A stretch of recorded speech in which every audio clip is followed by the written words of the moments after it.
Just 3 years after a civil war ceasefire, Nepal is facing the greatest threat to its hard-earned peace. Law and order is breaking down and the economy is struggling. And with the recent resignation of Maoist leader Prachanda as Prime Minister, efforts to integrate his former rebel fighters into the National Army are falling apart. I'm Chan Tao Cho. In this edition of 101 East, we speak with the new Prime Minister, Madhav Kumar, Nepal, and ask, is Nepal's fragile peace process coming to an end?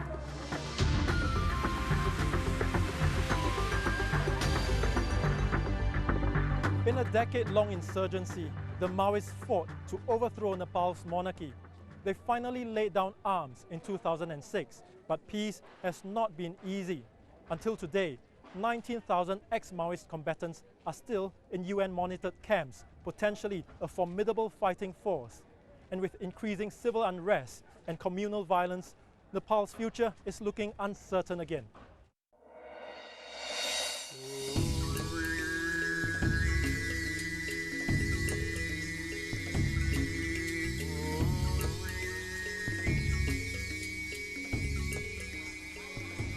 The streets of Kathmandu, usually packed with traffic, but not today.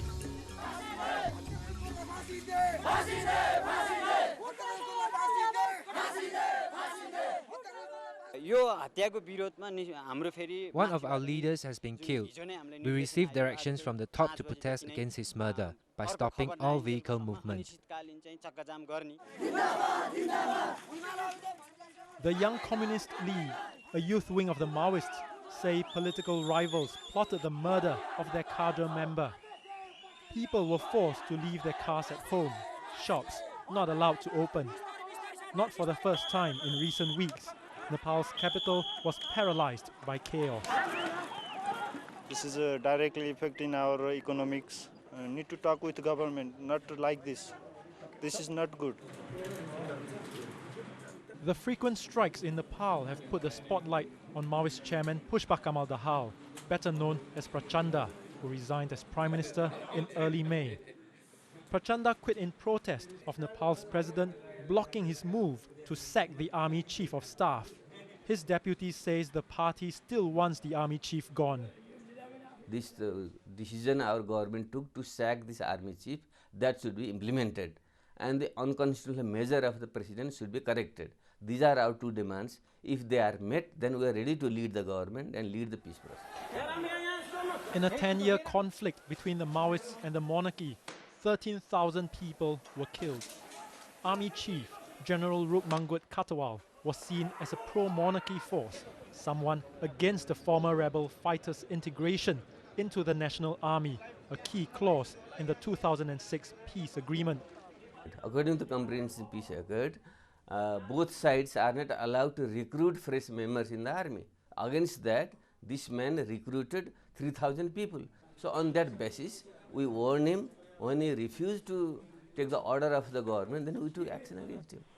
But other political stakeholders saw the attempted sacking as a move by the Maoist party to influence the army and capture the state. They were supposed to take into confidence all their coalition partners and at the same time the opposition party and other parties who supported to form the government. But instead of doing that, they were more focused on expanding their party base. The Maoist army is not a professional or regular army. It's completely politically indoctrinated. We can be selective. We will have some number of Maoist combatants in the army, and rest of the other combatants will be, reintegrated into society. For 3 years, former Maoist fighters waited for some form of integration, training with dummy rifles. But today, they remain in UN-monitored camps, a source of tension between the Maoists and other political parties. They may have disarmed, but they've not forgotten how to fight. And even though the United Nations mission in Nepal watches over their weapons, the Maoists have the keys to where they are stored. The Maoists thought earlier that they should keep the PLA intact as a reserve backup force which they can use to bargain and increase their stakes in Kathmandu. The other parties, though they signed on the commitment, I don't think thought it through, and now are scared that if they integrate the Maoist combatants, it will help the Maoists take over the Nepal army. And when it came to delivering basic services, Prachanda's government was accused of falling short of expectations. We were expecting changes in education, in healthcare, and people were so fed up with this band strikes and all those things. The public transportation will be more easier for the people. I mean, it's very simple things, but they failed to deliver it. Occupying 40% of seats in parliament, the Maoists became Nepal's largest political party after they entered mainstream politics and contested in last year's Constituent Assembly elections. In the past weeks, their disruptions in parliament led to poor turnouts.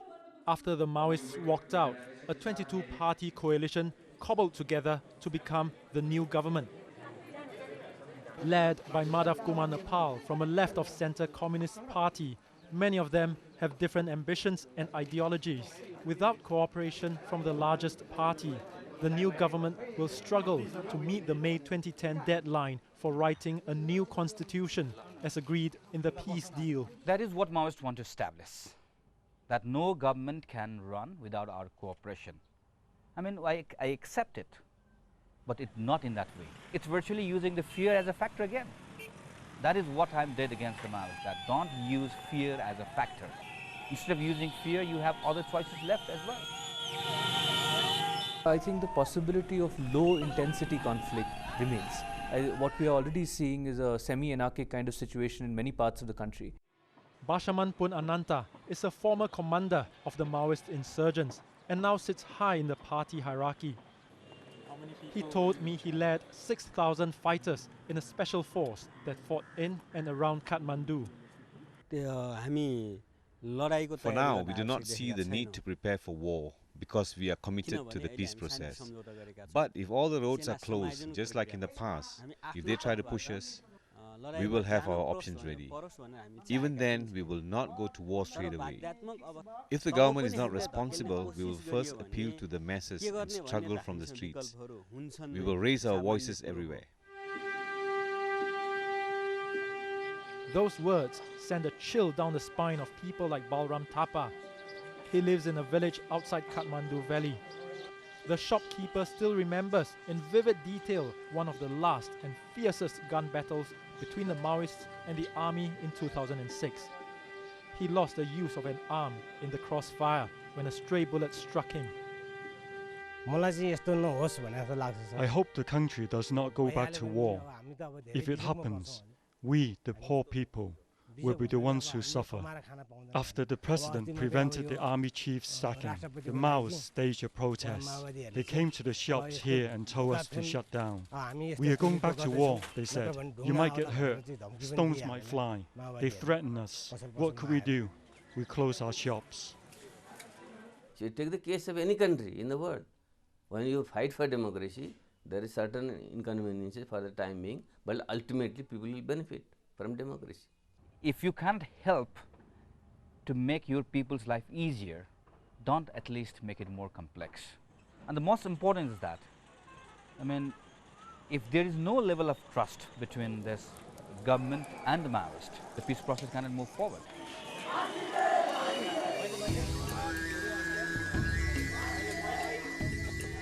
And without this trust, the May 2010 deadline for writing the constitution could also be the moment of truth for Nepal's future peace and stability.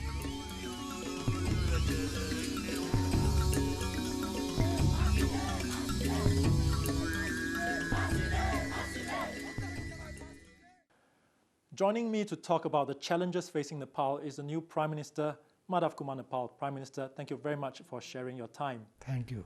Now, you lead a coalition with 22 parties. It seems that you've been struggling with challenges from your alliance partners as well as the Maoists who are in opposition.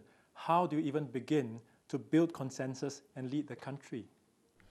Though it was a tough task, but we have been able to, and I have been able to bring all into a consensus. Regarding the Maoist, I have my talk 2 times after I became the Prime Minister with the Maoist leaders, and I have been trying my best to bring them into the orbit of peace process. Sure, but do you see them negotiating from a position of strength and undermining yourself? in a democracy also, there are the differences of opinions. So you need to accommodate, you need to find a common ground all the time. So that's why we need to discuss, we need to debate, we need to find a common ground. Does Nepal have the luxury of time for you to find this common ground?